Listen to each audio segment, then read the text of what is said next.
Miss Universe Thailand, she talked about how she has her certification for scuba diving. It's like a whole new world. And then she also talked about her education and the fact that she grew up in Thailand, but she did her university in Canada.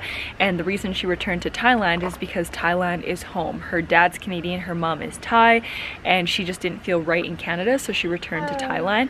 And that's kind of, you know, the gist of what she talked about, like who she kind of is, what, like why she, yeah, that's kind of the extent of it, I think. And obviously she looked absolutely stunning. She's a gorgeous woman inside and out. She looked amazing in the interview. Amanda has worked a lot from the time of her national competition, and we know that this was not always her strong point on stage. And I think that there is still more work to go before Miss Universe. If you really break things down, Amanda has some great answers. There's some awesome content there, and the way that she explains her answers is great. But when she has these interactions with interviewers where it's not a prepared pageant common type of question, it does seem like she struggles to piece together her thoughts to share with an interviewer. She ends up using a lot of filler words in her answers, and that's what contestants do a lot of the times when they are trying to formulate their thoughts and figure out what should I say to this interviewer. So I think that that is something that she's still going to have to work towards, especially for the onstage question. I think her interview is going to be just fine, but when it comes to speaking on stage, you have to have that really great commanding presence and be prepared for anything that comes your way. Let's see what Miss Obdam has to offer. Sawadee-ka. Hi everyone, I am Amanda Chalisa Obdam, Miss Universe Thailand. She has beautiful eyes, I'll tell you that for sure. Story that when I was born, my father picked me up and went to the beach just a couple days after. Being an island girl, I decided to get my open water certificate with my brother and my father as well. We did it as a family and we made it into an annual thing. It was a whole different world that I did not know existed. So when I was deciding on going to university, I had two options. It was to stay in Thailand or to go to Canada because my father is Canada! You know, I spent my whole life Welcome, here in girl. Thailand, and I didn't get to spend much time with my father's family. So that's why I went to University of Toronto, and it was very high on my list. Okay. And the reason why I decided to move back to Thailand is because I just didn't feel right in Canada. It did not feel like home. Thailand is my home. Okay. First things first, I really think that she's beautiful, honestly stunning, and I'm quite impressed by the fact that she actually lived here in Canada, in Toronto, which is like a 6-hour drive away from my place. When you think about these things, like honestly, I just freak out because I tell myself, and Miss Universe was 6 hours away from me. But let's get a little bit into her video. I honestly feel like she was talking a little bit more about herself rather than what she plans on doing during the contest or after the contest, what she stands for, what's her purpose. What I got from the video was her story. I know she was born in Thailand, she moved to Canada, she went to university, then she decided to go back to Thailand, which is great. It's a very inspiring story because at the end of the day, it says a lot about loving your country, your nation, your culture, your people, and those are things that a Miss Universe stands for. However, I would have loved to see what is she going to do with the title. Being Miss Universe, it's a big responsibility because it's not just about being a beauty queen and being perfect from every angle. It's more about what are you going to do with this huge international platform that will be given to you. That's what I wanted to know. Her video looked extremely professional. I feel like she was in a studio environment, you know, with the white background, the plants on the back, and then the perfect lighting, which is amazing because you want to give the best first impression that you possibly can. However, when I compare with Rabiya's video, I'm a little biased for Rabiya's because I feel like her visuals really got behind what she was describing and the story that she was telling us about. On the other hand, I think that Rabiya's strength is her public speaking. Whether she is in a one-on-one interview or in the setting of an onstage question, I think that she is really going to excel here. This is going to be especially important if she is in a top 5 or a top 3.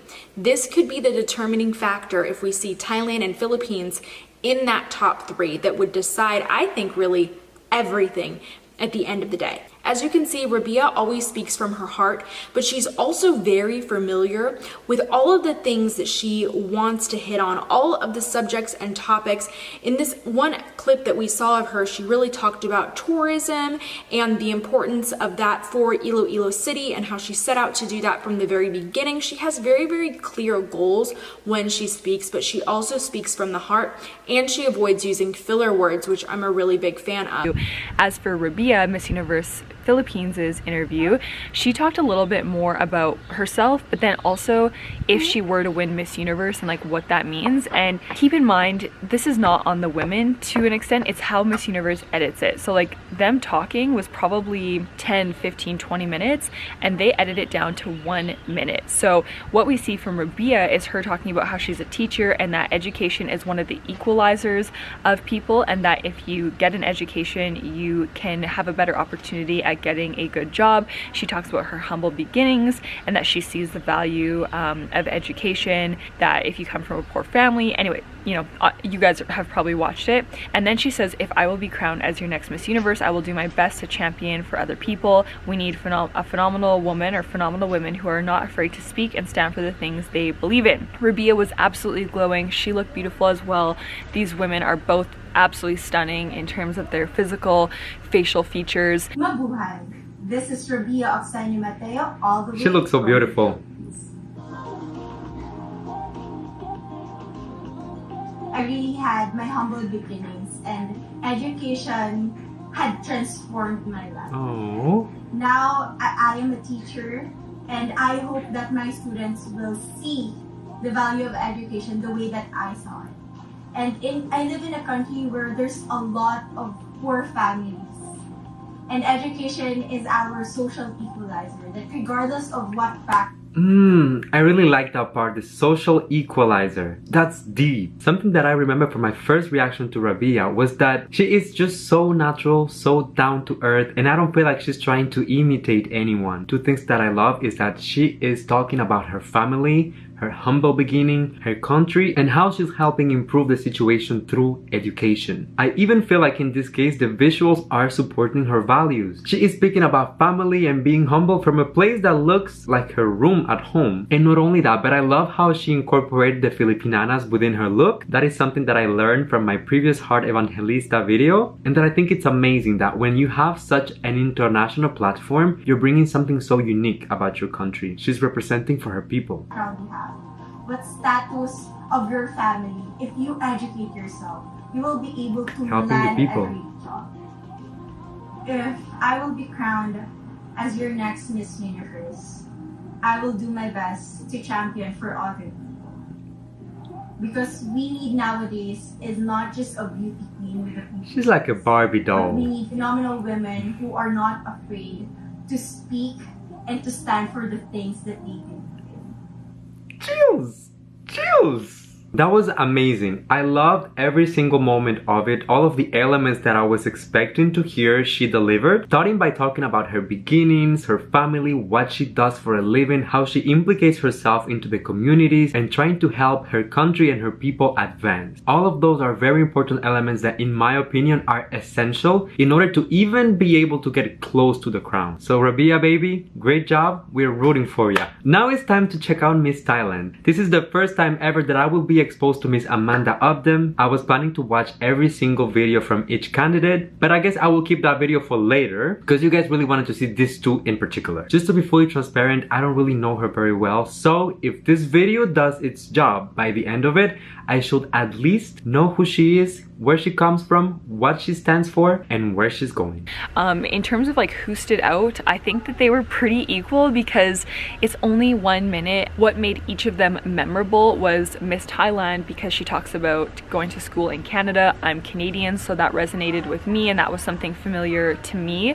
Whereas Rabiya's, it was a little bit more memorable in the sense of talking about education, the importance of education, how that ties to the fact that she's a teacher and that she also mentioned if I were to win Miss Universe. So there was a little bit of more of like a memorable sense of if she were to win Miss Universe, like what she would do for the people, whereas Miss Thailand's was a little bit more about her and like who she is. So it was a little bit more individualistic, if that makes sense. So Miss Thailand's was a little bit more individual about her. Miss Philippines was a little bit more about the people and the collective. Again, it's the way Miss Universe edits it. Each of these women could have talked about other things. I mean, they would have talked about other things for sure. So I don't really have a ton of comments except that I wish they would have been longer. That's always my number one complaint. We want to see more from the women. We want to hear more from them. Let me know, what did you guys think? What did you think of the up close interviews? I need to watch more of them. These were literally the first two that popped up in my YouTube feed, was Miss Thailand's, actually it was Miss Philippines and then Miss Thailand. Overall, I feel like Rabiya was more efficient when it comes to passing the message